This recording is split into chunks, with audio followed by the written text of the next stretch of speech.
उत्पन्ना एकादशी का संबंध सीधा भगवान विष्णु और माता एकादशी से है। कहानी के अनुसार इसी दिन एकादशी देवी का प्राकट्य हुआ था, जो राक्षस मुर का संहार करने के लिए जन्मी थी। उत्पन्ना एकादशी का व्रत समस्त पापों को नष्ट करने वाला और अंत में मोक्ष को प्रदान करने वाला माना जाता है। आज हम सुनेंगे उत्पन्ना एकादशी व्रत कथा। तो चलिए श्रोतागणों, भक्ति भाव से सुनते हैं उत्पन्ना एकादशी व्रत कथा, जो कि इस प्रकार श्री सूत जी बोले, मुनियों, विधि सहित इस एकादशी महात्म्य को भगवान श्री कृष्ण ने कहा था। भक्तजन ही इसको प्रेम पूर्वक सुनते हैं और इस लोक में अनेकों सुखों को भोग कर अंत में विष्णु पद को प्राप्त होते हैं। श्री सूत जी ने कहा कि हे प्रभु, इस एकादशी व्रत का महात्म्य क्या है, इस व्रत को करने से क्या पुण्य मिलता है और इसकी विधि क्या है, सो आप मुझसे कहिए। ऐसा सुनकर श्री भगवान ने कहा कि हे अर्जुन, सबसे पहले हेमंत ऋतु के मार्गशीर्ष महीने में कृष्ण पक्ष की एकादशी का व्रत करना चाहिए। दशमी की शाम को दातून करनी चाहिए और रात को भोजन नहीं करना चाहिए। एकादशी को सुबह संकल्प नियम के अनुसार कार्य करना चाहिए। दोपहर को संकल्प पूर्वक स्नान करना चाहिए। स्नान करने से पहले शरीर पर मिट्टी का लेप लगाना चाहिए। चंदन लगाने का मंत्र इस प्रकार है: अश्वक्रांते रथक्रांते विष्णुक्रांते वसुंधरे उर्वतापि वराहेण कृष्णे चा सता बहुना मृत्यु के हर में पाप यन्मया पूर्व संचितम त्वावाहतेन पापेन गच्छामि परम गतिम। स्नान के बाद धूप दीप नैवेद्य से भगवान का पूजन करना चाहिए। रात को दीपदान करना चाहिए। ये सब कर्म भक्ति पूर्वक करने चाहिए। उस रात को नींद और स्त्री प्रसंग को त्याग देना चाहिए। एकादशी के दिन तथा रात्रि में भजन सत्संग आदि शुभ कर्म करने चाहिए। धार्मिक जनों को एक समझना चाहिए, उनके भेद मानना उचित नहीं है। ऊपर लिखी हुई विधि के अनुसार जो मनुष्य एकादशी का व्रत करते हैं, उनको शंखोदार तीर्थ एवं दर्शन करने से जो पुण्य मिलता है, वह एकादशी व्रत के पुण्य के 16वें भाग के बराबर भी नहीं है। व्यतिपात योग में, संक्रांति में तथा चंद्र सूर्यग्रहण के दान से और कुरुक्षेत्र में स्नान करने से जो पुण्य प्राप्त होता है, वही पुण्य मनुष्य को एकादशी का व्रत करने से प्राप्त होता है। जो फल वेद पाठी ब्राह्मणों को 1000 गौदान करने से मिलता है, उससे 10 गुना अधिक पुण्य एकादशी का व्रत करने से मिलता है। 10 श्रेष्ठ ब्राह्मणों को भोजन कराने से जो पुण्य मिलता है, वे एकादशी के पुण्य के 10वें भाग के बराबर होता है। निर्जला व्रत करने का आधा फल एक बार भोजन करने के बराबर होता है। उपरोक्त कौन सा ऐसा व्रत करना चाहिए? एकादशी का व्रत करने पर ही यज्ञ दान तप आदि मिलते हैं, अन्यथा नहीं। अतः एकादशी को अवश्य ही व्रत करना चाहिए। इस व्रत में शंख से जल नहीं पीना चाहिए। मछली सुअर तथा अन्य एकादशी के व्रत में वर्जित है। एकादशी व्रत का फल 1000 यज्ञों से अधिक है। ऐसा सुनकर अर्जुन ने कहा कि हे भगवान, आपने इस एकादशी के पुण्य को अनेक तीर्थों के पुण्य से श्रेष्ठ तथा पवित्र क्यों बतलाया है? कृपा करके आप ये सब बातें विस्तार पूर्वक कहिए। भगवान बोले कि हे अर्जुन, सतयुग में एक महाभयंकर दैत्य हुआ था। उसका नाम था मुर। उस दैत्य ने इंद्र आदि देवताओं पर विजय प्राप्त करके उन्हें उनके स्थान से नीचे गिरा दिया था। तब देवेंद्र ने महादेव जी से प्रार्थना की कि हे शिव शंकर, हम सब देवता मुर दैत्यों के अत्याचारों से दुखित हो मृत्यु लोक में भ्रमण कर रहे हैं। अन्य देवताओं की हालत का तो मैं वर्णन नहीं कर सकता। आप कृपा करके इस महान दुख से छूटने का कोई उपाय बताइए। शंकर जी बोले, देवेंद्र, आप विष्णु भगवान के पास जाइए। इंद्र तथा अन्य देवता महादेव जी के वचनों को सुनकर क्षीर सागर में गए, जहाँ पर भगवान विष्णु शेष सैया पर शयन कर रहे थे। भगवान को शयन करते देख देवताओं सहित इंद्र जी ने स्तुति की कि हे देवों के देव, आप स्तुति करने योग्य हैं। आपको बारंबार प्रणाम। हे दैत्यों के संहारक, हे मधुसूदन, आप हमारी रक्षा करें। हे जगन्नाथ, समस्त देव दैत्यों से भयभीत होकर हम आपकी शरण में आए हैं। इस समय दैत्यों ने हमें स्वर्ग से निकाल दिया है और हम सब देवता पृथ्वी पर विचरण कर रहे हैं। अब आप ही हमारी रक्षा कीजिए, रक्षा कीजिए। देवताओं के द्वारा करुणापूर्ण वाणी को सुनकर श्री भगवान बोले कि हे देवताओं, यह कौन सा दैत्य है जिसने देवताओं को जीत लिया है। भगवान के उन अमृत रूपी वचनों को सुनकर इंद्र बोला कि हे भगवान, प्राचीन समय में नाड़ी जंग नाम का एक दैत्य था। उस दैत्य की ब्रह्मवश में उत्पत्ति हुई थी। उसी दैत्य के पुत्र का नाम मुर है। उसकी राजधानी का नाम चंद्रावती है।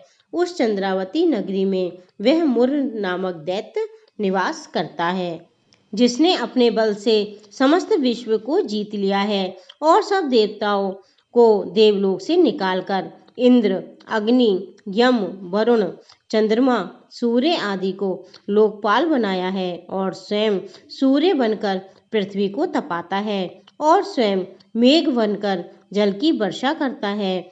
अतः आप उस बलशाली भयानक दैत्य को मारकर देवताओं की रक्षा करें।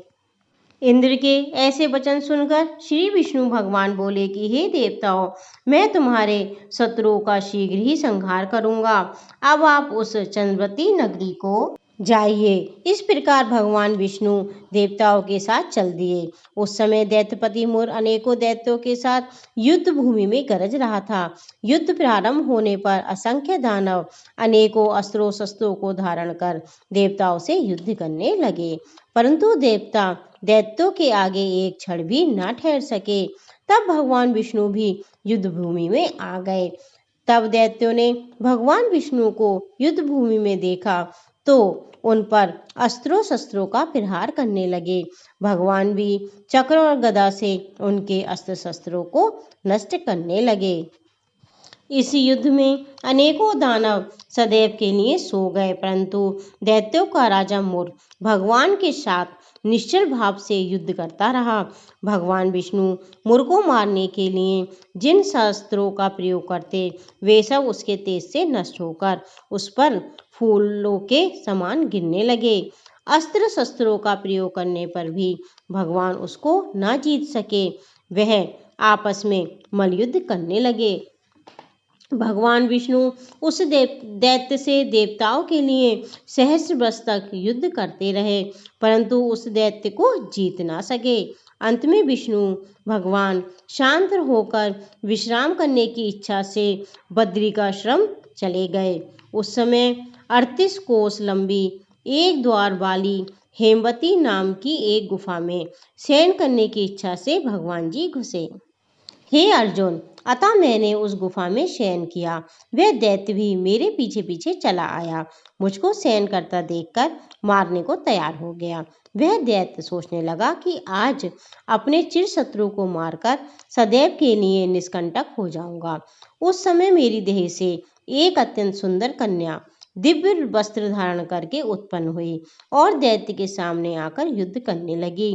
तब वह दैत्य आश्चर्य के साथ सोचने लगा कि यह बलवान कन्या कहाँ से उत्पन्न हुई है। वह दैत्य उस कन्या से लगातार युद्ध करता रहा। उस दैत्य के अस्त्रों शस्त्रों के उस कन्या ने टुकड़े कर दिए। अब उसके बाद उस कन्या ने उसका रथ तोड़ डाला। तब तो वह दैत्य महान क्रोध करके उससे मल्लयुद्ध करने लगा। उस कन्या ने उसको धक्का मारकर मूर्छित कर दिया। उठने पर उसका सिर काट दिया। वह दैत्य सिर कटते ही पृथ्वी पर गिर गया और मृत्यु को प्राप्त हुआ। अन्य समस्त दानव भी ऐसा देखकर पाताल लोक को चले गए। तब भगवान विष्णु की निंदा टूटी तो उस दैत्य को मरा देखकर वह अत्यंत आश्चर्य करने लगे और विचारने लगे कि इस दैत्य को किसने मारा है। तब वह कन्या भगवान से हाथ जोड़कर बोली कि हे भगवान, ये दैत्य आपको मारने को तैयार था, तब मैंने आपके शरीर से उत्पन्न होकर इसका वध किया है। इस पर भगवान बोले कि हे कन्या, तूने इसको मारा है, अतः मैं तेरे ऊपर अत्यंत प्रसन्न हूँ। तीनों लोकों के देवताओं को तुमने सुखी किया है, इसलिए तुम अपनी इच्छा के अनुसार वरदान मांग। कन्या बोली, हे भगवान, मुझे ये वरदान दीजिए कि जो मेरा व्रत करे उसके समस्त पाप नष्ट हो जाएं और अंत में स्वर्ग लोक को जाए और मेरे व्रत का आधा फल रात्रि को मिले और उसका आधा फल एक समय भोजन करने वाले को मिले। जो मनुष्य भक्ति पूर्वक मेरे व्रत को करे वह निश्चय ही विष्णु लोक को प्राप्त करे। कृपा करके ऐसा ही वरदान दीजिए। जो मनुष्य मेरे दिन अथवा रात्रि को एक बार भोजन करे वह धन धान्य से भरपूर हो। इस पर भगवान विष्णु उस कन्या से बोले, हे कल्याणी, ऐसा ही होगा। मेरे और तेरे भक्त एक ही होंगे और अंत में प्रसिद्धि को प्राप्त होकर मेरे लोक को प्राप्त करेंगे। हे कन्या, तू एकादशी को पैदा हुई है, इसलिए तेरा नाम भी एकादशी हुआ। जो मनुष्य तेरे दिन व्रत करेंगे उनके समस्त पाप जड़ से नष्ट हो जाएंगे और अंत में मुक्ति को प्राप्त करेंगे। हे कन्या, तू मेरे लिए अब तीज, आठे, नौमी और 14 से भी अधिक प्रिय है।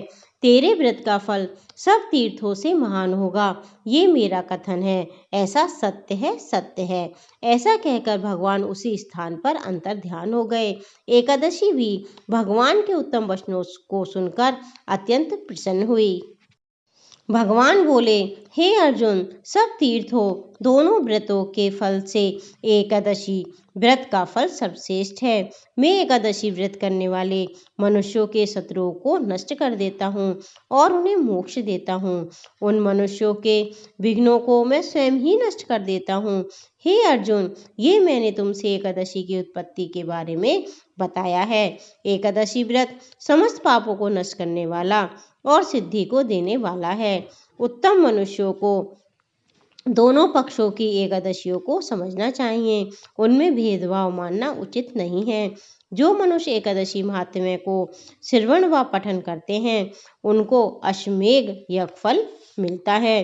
बोलिए एकादशी माता की जय। बोलिए विष्णु भगवान की जय। अब हम करेंगे विष्णु भगवान की आरती। ओम जय जगदीश हरे, स्वामी जय जगदीश हरे। भक्त जनों के संकट क्षण में दूर करे। ओम जय जगदीश हरे। जो धावे फल पावे, दुख बिन से मन का। स्वामी दुख बिन से मन का, सुख संपत्ति घर आवे, कष्ट मिटे तन का। ओम जय जगदीश हरे। मात पिता तुम मेरे, शरण गहूँ मैं किसकी। स्वामी शरण गहूँ मैं किसकी। तुम बिन और न दूजा, आस करूँ मैं जिसकी। ओम जय जगदीश हरे। तुम हो पूर्ण परमात्मा, तुम्हें अंतर्यामी। स्वामी तुम्हें अंतर्यामी। पार ब्रह्म परमेश्वर, तुम सबके स्वामी। ओम जय जगदीश हरे। तुम करुणा के सागर, तुम्हें पालन करता। स्वामी तुम पालन करता। मैं मूरख खल कामी, कृपा करो भरता। ओम जय जगदीश हरे। तुम हो एक अगोचर, सबके प्राणपति। स्वामी सबके प्राणपति। किस विध मिलूं दया में, तुम्हें को मैं कुमति। ओम जय जगदीश हरे। दीन बंधु दुख हरता, तुम ठाकुर मेरे। स्वामी तुम रक्षक मेरे। अपने हाथ उठाओ, अपने चरण लगाओ, द्वार प्रण में तेरे। ओम जय जगदीश हरे। विषय विकार मिटाओ, पापी हरो देवा। स्वामी कष्ट हरो देवा। श्रद्धा भक्ति बढ़ाओ, श्रद्धा भक्ति बढ़ाओ, संतन की सेवा। ओम जय जगदीश हरे, श्री जगदीश जी की आरती जो कोई नर गावे, स्वामी प्रेम सहित गावे। कहत शिवानंद स्वामी, कहत हरि हर स्वामी, मन वांछित फल पावे। ओम जगदीश हरे। बोलिए विष्णु भगवान की जय। माता एकादशी की जय।